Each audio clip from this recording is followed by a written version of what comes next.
Kalau berpeluang nanti saya tangkap gambar untuk you orang tengok. Majlis Bandaraya buat kelas untuk orang biasa buat kin.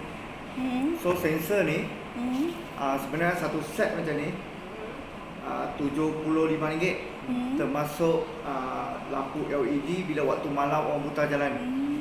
Bila gelap kan dia akan keluar lampu.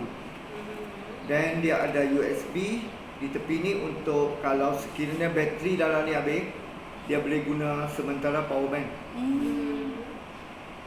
Satu set 75. Sensor dia samalah. Dekat sini mereka buat lubang untuk sensor. So bila mereka tak macam ni, bila berjalan, button untuk set sensor tu ada kat sini. So bila dia putar tu nak kita set di sistem tu dalam komputer tu, bila di set 2 meter lah, boleh pusing benda tu dia paling jauh 2 meter, dekat 0.5 macam tu. So vibration semua tu ada.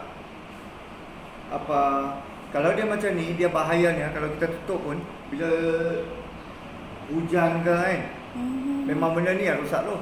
Sensor ni yang rosak tu. Better sensor letak atas.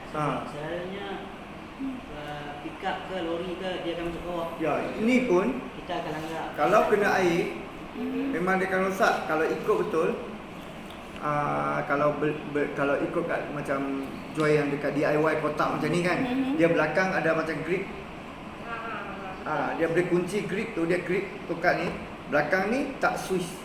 Sebab itu benda ni semua sebenarnya dalam kotak untuk mengelakkan kalau hujan. Bateri dalam ni lah, sensor atas ni, lampu LED tepi.